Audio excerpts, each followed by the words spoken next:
Comment vous savez que vous avez un an? Ben, vous savez que vous avez un an, un an plus tard, le 13 avril, c'est-à-dire si vous êtes né au printemps, ben, votre anniversaire, c'est un an plus tard au printemps.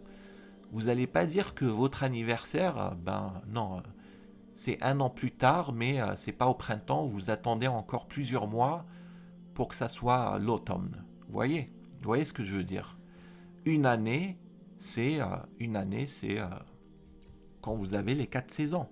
C'est-à-dire que si vous êtes né en hiver, ben, votre anniversaire, c'est en hiver. Il va jamais tomber au printemps ou en été. Donc, revenons au slide suivant. C'est ça en fait la conséquence d'exclure le soleil du calcul. Quand on exclut le soleil du calcul, du calendrier, bah on a un décalage des saisons. On a exactement ce qu'on a vu avant. C'est-à-dire en 2007, des gens qui jeûnent au début de l'automne et 14 ans plus tard, ils jeûnent au début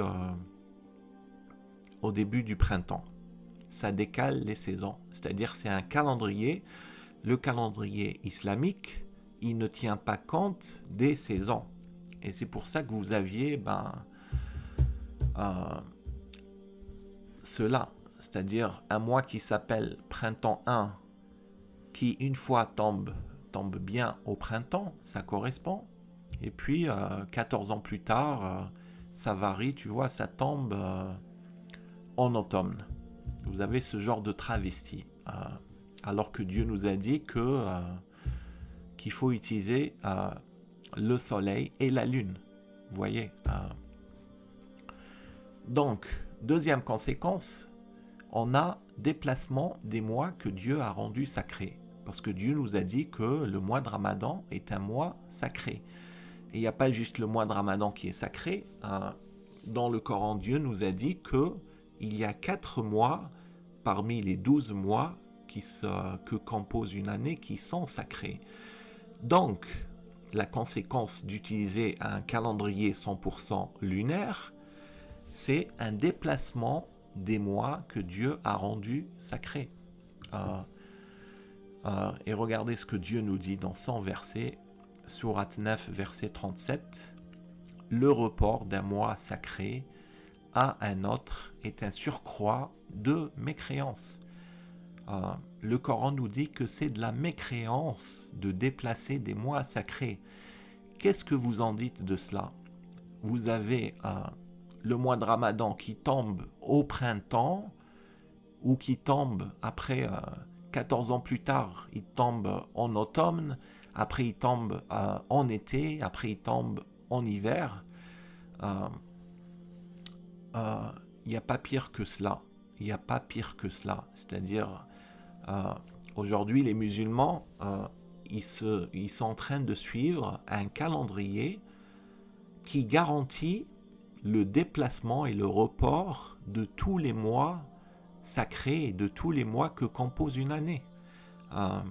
Tous les jours, les gens jeûnent 10 jours en avance par rapport à l'année précédente. Donc ça décale de 10 jours tous les ans. Menace envers les espèces animales comme troisième conséquence, parce que dans le Coran, quand Dieu nous dit que il y a des mois sacrés, il n'y a pas juste ça qu'il nous a dit. Il nous a dit que la chasse est interdite dans les mois sacrés. Pourquoi Dieu nous dit que c'est interdit de chasser des animaux durant les mois sacrés? Parce que durant ces mois sacrés, c'est les animaux qui se reproduisent. Et si on chasse durant ces mois sacrés, on va menacer les espèces animales, puisque c'est à ce moment-là qu'elles se reproduisent. Et c'est pour ça que Dieu nous a interdit de chasser durant ces mois sacrés. Et quand vous avez les mois qui se déplacent, vous avez le mois de Ramadan qui se déplace, vous avez le mois Rabi' al-Awwal, Rabi' al-Thani qui se déplace, On n'a plus de mois sacrés parce que les animaux, ils ne vont pas changer leur cycle naturel. Si vous avez un animal, par exemple, qui a l'habitude de se reproduire tous les ans au printemps, ben, cet animal va toujours se reproduire au printemps. Mais, euh, mais les hommes qui suivent le calendrier islamique aujourd'hui, vu que ça décale les mois, ils vont tomber sur des mois qui, d'après leur calendrier, ne sont pas sacrés, durant lesquels les animaux se reproduisent. Ils vont chasser ces animaux et puis on aura des menaces sur les espèces animales, et tout ça parce qu'on a désobéi à Dieu qui nous a dit que il faut utiliser le soleil et la lune.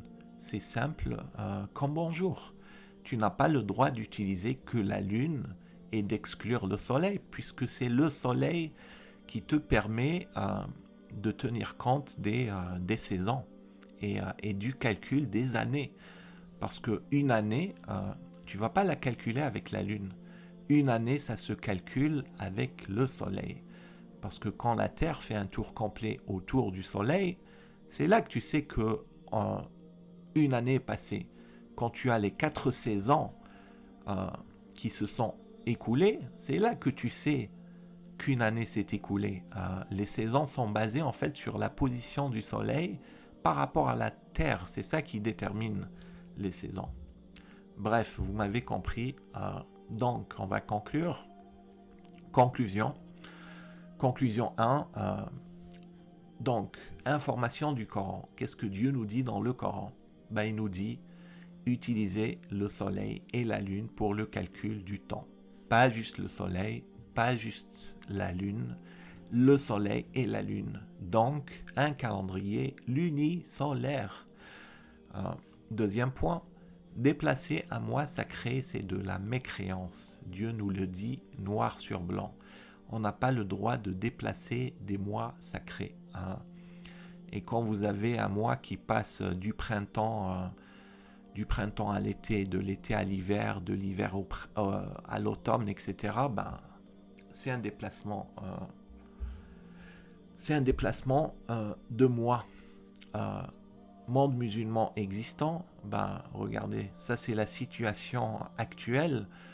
Les musulmans, ils suivent un calendrier qui utilise uniquement la lune.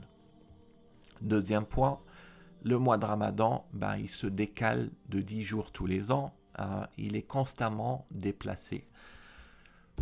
Conclusion 2, comme on a vu dans le calendrier des Arabes, les Arabes avaient toujours utilisé un calendrier lunisolaire, et c'est ce que Dieu nous a commandé dans le Coran. Le calendrier doit être lunisolaire. Donc, le mois de Ramadan, le vrai mois sacré de Ramadan, c'est bien en septembre. Et c'est à la nouvelle lune de septembre, parce qu'on ne tient pas compte uniquement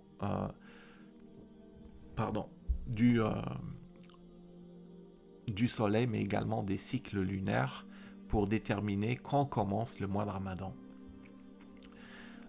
Toujours à la même période, début du printemps, donc c'est ce que Dieu nous a dit, c'est interdit de déplacer des mois sacrés, le mois de Ramadan doit toujours tomber à la même période, aussi simple que ça. Donc, dans une prochaine vidéo, on va voir les signes, parce que Dieu nous a dit qu'il a envoyé des signes pour les gens qui sont doués d'intelligence, doués de science.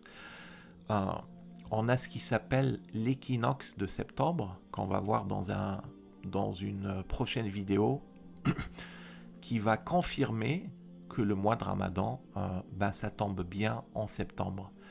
Parce que durant l'équinoxe de septembre, c'est justement à ce moment-là que la durée du jour et la durée de la nuit est quasiment identique, où que vous soyez dans les villes du monde, que vous soyez en Norvège, aux Pays-Bas, en France, en Afrique du Sud, au Venezuela, la durée du jour et de la nuit est identique à cause de l'équinoxe.